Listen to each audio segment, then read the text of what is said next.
Our next topic for the quantum mechanics is operators in quantum mechanics. Hindi में इसे बोलते हैं संकारक. ऑपरेटर एक मैथमेटिकल ऑपरेशन है जिसे किसी एक फंक्शन पे लगाने पे हमें जनरलाइज फॉर्म में कोई दूसरा फंक्शन मिलेगा. जैसे suppose this is our operator and it is acting on a wave function psi, तो हमें एक जनरलाइज्ड फॉर्मेट में दूसरा फंक्शन मिलेगा. इसके अंदर ये जो दोनों ही फंक्शन हम ले रहे हैं, ये फंक्शन जो है वो स्क्वायर इंटीग्रेबल होने चाहिए. हिंदी में इसे बोलते हैं वर्ग समाकलनीय फंक्शन होने चाहिए. स्क्वायर इंटीग्रेबल का मतलब वो सारे फंक्शन जिनके लिए प्रोबेबिलिटी डेंसिटी की वैल्यू 1 आती, यानी कि जो फंक्शन नॉर्मलाइज्ड होते हैं, उन्हें हम स्क्वायर इंटीग्रेबल फंक्शंस बोलते हैं. क्वांटम मैकेनिक्स में जितने भी वेरिएबल्स हैं like position, momentum, energy, angular momentum, इस तरह की जो भी वेरिएबल क्वांटिटीज होती है, उनके लिए कुछ ऑपरेटर्स डिफाइन किए गए हैं. आपको ये ऑपरेटर्स याद रखने हैं. फॉर एग्जांपल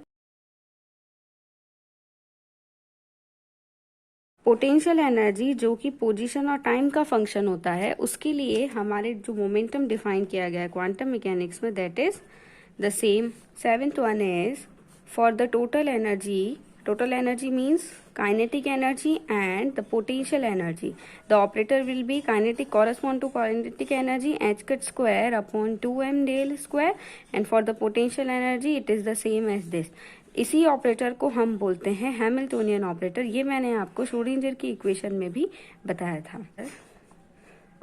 टोटल एनर्जी के लिए हमारे पास में एक और ऑपरेटर भी है जिसे हम आयोटा एच का del by del t, that is time dependent operator. Angular momentum is basically r cross p. Hence for the angular momentum operator would be, r के लिए अपने पास में ऑपरेटर आर ही होता है और मोमेंटम के लिए operator minus of iota h cut del होता है. तो इस हिसाब से अपने पास में iota h cut r cross del, ये ऑपरेटर हमें मिलता है. अब देखो, अगर हमें इसका एक्स कंपोनेंट चाहिए, एंगुलर मोमेंटम का एक्स कंपोनेंट, तो हमें क्या चाहिएगा, आर क्रॉस पी का भी एक्स कंपोनेंट. अब डू रिमेम्बर, इसका क्रॉस प्रोडक्ट करना पड़ेगा और क्रॉस प्रोडक्ट करके हमें एक्स कंपोनेंट निकालना है. तो क्या आएगा, मैंने आपको एक ट्रिक बताई थी. एक्स कंपोनेंट के लिए आपको साइक्लिक ऑर्डर में चलना है, एक्स, वाई एंड जेड. अगर आपको एक्स कंपोनेंट निकालना है तो आप फर्स्ट वेरिएबल का वाई कंपोनेंट, सेकेंड वेरिएबल का जेड कंपोनेंट लीजिए एंड देन माइनस करके इसको रिवर्स कर दीजिए. तो देखिए, एक्स कंपोनेंट हमें निकालना है, फर्स्ट वेरिएबल का Y component that would be Y and second variable का Z component that would be Z, minus इसे रिवर्स कर दीजिए, that means Z P Y.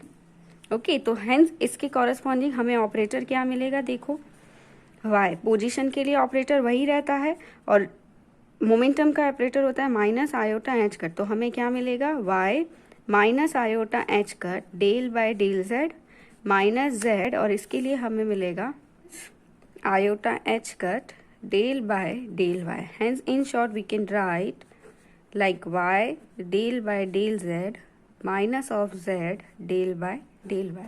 हेंस इस तरह से ये ऑपरेटर का जो लिस्ट है ये आपको याद रखना है और इन्हीं ऑपरेटर को यूज में लेते हुए हम बहुत सारे न्यूमेरिकल्स जो हैं उन्हें भी सॉल्व करेंगे.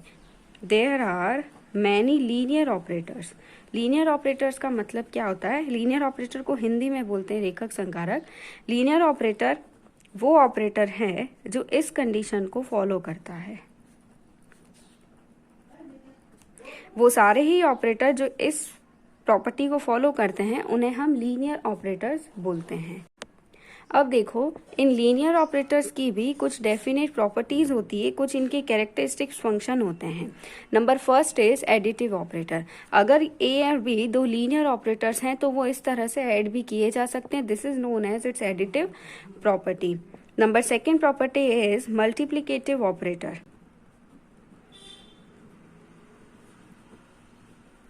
हिंदी में इसे बोलते हैं गुणनात्मक संकारक. मल्टीप्लिकेटिव ऑपरेटर का क्या मतलब है, सपोज ए और बी दो लीनियर ऑपरेटर्स हैं तो इन दोनों के मल्टीप्लिकेशन से भी हमें एक लीनियर ऑपरेटर ही मिलेगा. Third property is unit operator. Unit operator says that if an operator acting on a wave function gives the wave function as the same, इसका मतलब कोई ऑपरेटर जो हमें किसी वेव फंक्शन पे हमने लगाया है और इसको इस वेव फंक्शन पे लगाने से हमें वही wave function as it is मिल रहा है बिना किसी चेंज के, तो इस कंडीशन में इस ऑपरेटर को हम यूनिट ऑपरेटर कहते हैं, दैट इज ऑपरेटर आई। जब किसी वेव फंक्शन पे लग रहा है तो हमें वापस यही मिल रहा है। ये एक तरह से आइडेंटिटी ऑपरेटर भी हम बोल सकते हैं, जैसा आप मैट्रिक्स में पढ़ते हैं आइडेंटिटी मैट्रिक्स, उसी तरह का ये मैट्रिक्स, उसी तरह का ये ऑपरेटर है। Number 4th property is null और जीरो ऑपरेटर। जैसा नाम से पता चल रहा है, इस ऑपरेटर के अप्लाई होने से ओवरऑल आंसर हमें 0 मिलेगा, that is this operator when apply on a wave function we get answer to be 0, hence it is known as zero operator. Okay, our next and very important operator is the adjoint operator. Hindi में इसे बोलते हैं संलग्न संकारक। adjoint operator के अंदर क्या होता है, हमारे पास में if a और b टू लीनियर ऑपरेटर्स और psi और phi हमने कोई रैंडम फंक्शंस मान लिया, अगर a और b इस कंडीशन को फॉलो करते हैं तो उसमें हम ये बोलते हैं कि operator B is the adjoint of operator A। Okay, आपको ये कंडीशन आपको लर्न करना पड़ेगा। If A and B are two linear operators और ये दोनों ऑपरेटर अगर इस कंडीशन को फॉलो करते हैं तो हम ये कहते हैं कि ऑपरेटर B जो है वो ऑपरेटर A का एडजॉइंट ऑपरेटर कहलाता है। जनरली किसी भी ऑपरेटर के एडजॉइंट ऑपरेटर को, किसी भी ऑपरेटर के एडजॉइंट ऑपरेटर को हमेशा डैगर की साइन से हम डिनोट करते हैं। इस साइन को बोलते हैं dagger. For example, if operator is A तो इसका जो एडजॉइंट ऑपरेटर होगा उसे हम ए डैगर के फॉर्मेट में शो करेंगे। ठीक है, there is definite relation between A dagger and A. अभी हमने क्या बोला, बी जो है वो ए का एडजॉइंट ऑपरेटर है, तो हम इसी कंडीशन को कुछ ऐसे भी लिख सकते हैं, that is a dagger psi star phi dv is psi star operator A phi and dv। Okay, अब एडजॉइंट ऑपरेटर की कुछ प्रॉपर्टीज होती है, वो प्रॉपर्टीज भी आपको याद रखनी है। ये आपके लिए नया ऑपरेटर है इसलिए आपको थोड़ा सा ध्यान रखना है। एडजॉइंट ऑपरेटर की कुछ प्रॉपर्टी होती है, दैट इज किसी भी एडजॉइंट ऑपरेटर का वापस अगर एडजॉइंट लेंगे तो आपको वही ऑपरेटर मिलेगा। नंबर 2nd प्रॉपर्टी इज अगर इस तरह से मल्टीप्लिकेटिव ऑपरेटर्स का एडजॉइंट लेना है तो उसको ओपन करने का एक फिक्स फॉर्मेट है, that is B dagger and A dagger. Okay, आपको पहले बी ही लिखना है उसके बाद ए लिखना है। Number 3rd property is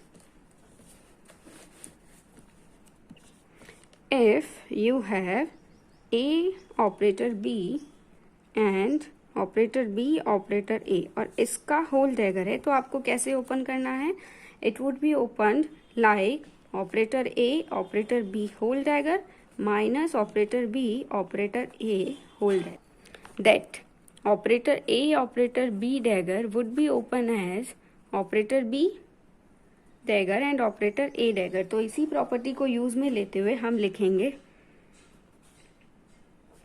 operator B dagger operator A dagger minus operator A dagger and operator B dagger। I hope you guys getting my point। Okay, our next type of operator is the Hermitian operator। अगर कोई linear operator किन्हीं भी दो wave function psi और phi पर इस particular conditions को follow करता है, the particular condition is operator A psi star phi dv and psi star operator A phi dv। अगर कोई ऑपरेटर इस कंडीशन को फॉलो करता है तो हम बोलते हैं कि ऑपरेटर ए जो है वो हर्मिशियन ऑपरेटर है। अब देखो, हमने जो एडजॉइंट ऑपरेटर पढ़ा था उसमें अपन ने क्या पढ़ा था, operator B psi star phi dv is psi star operator A and phi dv। हमने बताया था कि ऑपरेटर बी जो है वो ऑपरेटर ए का एडजॉइंट ऑपरेटर है। अब आप यहाँ पे देखिए, हमने कुछ नहीं किया है, बी की जगह ए लिखा है। इसका मतलब ऑपरेटर ए का एडजॉइंट भी अगर ऑपरेटर ए ही हो तो हम उसे कहेंगे हर्मिशियन ऑपरेटर। इसीलिए हर्मिशियन ऑपरेटर को हम सेल्फ एडजॉइंट ऑपरेटर भी बोलते हैं। क्यों बोलते हैं, क्योंकि इस कंडीशन के अंदर उस ऑपरेटर का एडजॉइंट भी हमें वही ऑपरेटर मिलता है। ओके हमारे पास में बहुत सारे हर्मिशियन ऑपरेटर्स हैं. For example the energy operator iota h कर del by del t is a Hermitian operator. हम इसे प्रूव करेंगे बाद में. Momentum operator minus of iota h कर del is also a Hermitian operator. The Hamiltonian operator that is p square by 2m plus v. This is also a type of Hermitian operator. Okay? ये operator unit operator कहलाता है अगर उस operator और operator के dagger का multiplication हमें 1 मिलता है, तो उस कंडीशन में हम बोलते हैं कि operator is unitary operator. Now let us take an example. Suppose we have a wave function like x square exponent minus of iota omega t. Suppose हमारे पास में ये वेव फंक्शन दे रखा है और हमें ये पूछा गया है कि ऑपरेटर p शाई एंड ऑपरेटर e शाई की वैल्यू क्या होगी. ठीक है, तो आपको क्या ध्यान में रखना है. Operator p is minus of iota h cut del by del x, यहाँ पर सिर्फ x का ही फंक्शन है, and operator e is iota h का डेल बाय डेल t. हमें जो पूछा गया है उसमें आपको वैल्यू सब्स्टिट्यूट करनी है. We have to calculate the p psi. Write the values. p is minus of iota h का डेल बाय डेल x और शाई की जगह x square exponent minus of iota omega t. आपको simple सा इसका differentiation करना है. Differentiation करने पर आपको मिलेगा twice of x exponent minus of iota omega t. Okay, this is our the required p psi, जिसे हम phi बोल सकते हैं. एक नया फंक्शन हमें मिल गया ऑपरेटर की डेफिनेशंस के अकॉर्डिंग. उसी तरह से अगर हमें e psi की वैल्यू कैलकुलेट करनी है तो operator e is iota h cut del by del t and the given wave function is exponent minus of iota omega t. This is our given wave function. Do the required differentiation, we would get iota h cut x square exponent minus of iota omega t and minus of iota omega. What would we get? Iota square is minus 1 and we would get h cut omega x square exponent minus of iota omega t. It would be our e psi. Okay और ये हमारे पास में wave function शाई था ही, तो हम क्या लिख सकते हैं. E psi is basically h cut omega n psi. इसका ये मतलब हुआ कि ई शाई जो है वो शाई का ही एक मल्टीप्लिकेटिव फंक्शन है. If we have a well defined wave function psi that is function of x, we have to calculate the operator x p x and operator p x x. हमें ये चीज कैलकुलेट करनी है. साथ ही हमें study करना है, एनालाइज करना है कि x p x minus P x x की वैल्यू क्या होती है. ओके आप ध्यान से पढ़िए क्वेश्चन को. अगर एक्स पी एक्स और पी एक्स एक्स इन दोनों ही ऑपरेशन को करने के बाद में आंसर सेम आता है तो इसकी वैल्यू 0 आएगी, और अगर सेम नहीं आता है तो इसकी वैल्यू 0 नहीं आएगी. ओके तो मैं सबसे पहले कैलकुलेट कर रही हूँ operator x and operator p x.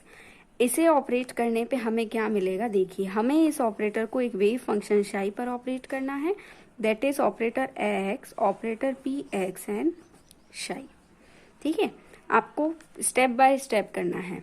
P x के देखो शाई से जस्ट पहले पी एक्स लिखा है तो यानी पहले ये वाला ऑपरेटर लगेगा. Operator x would be like same. P x is minus of iota h का del by del x and psi. Hence we would get x cut minus of iota h cut del psi by del x. Now operator x is same as the x. We would get x minus of iota h cut del psi by del x. Hence we would get del psi by del x. This is our equation number 1. अब मैं calculate कर रही हूँ operator p x and x psi. तो अब देखिए क्या होगा. शाई से जस्ट पहले x लिखा है तो पहले ये वाला ऑपरेटर ऑपरेट होगा. आपको पता है operator x would be x and it is psi. Now operator p x is minus of iota h का del by del x x and psi. Now do the required differentiation. We would get x del psi by del x plus psi. Okay, hence we would get minus of iota h cut x del psi by del x minus of iota h cut n psi. This is our equation number 2. अब आप देखिए equation number 1 और equation number 2 को observe कीजिए. इसे observe करने से आपको क्या पता चल रहा है कि अगर एक्स पी एक्स जो है उसकी वैल्यू पी एक्स एक्स के बराबर नहीं आती है, यानी कि हर ऑपरेटर जो है वो कम्यूटेटिव ऑपरेटर नहीं होता है. इसका मतलब आपको क्वेश्चन को ढंग से पढ़ना है और उसके बाद में उसको ऑपरेट करना है. Hence the required study of xpx minus pxx would give us equation number 1 में से आप इक्वेशन नंबर 2 को सब्ट्रैक्ट करो. का ये मतलब हुआ कि xpx minus pxx is iota h cut. Okay.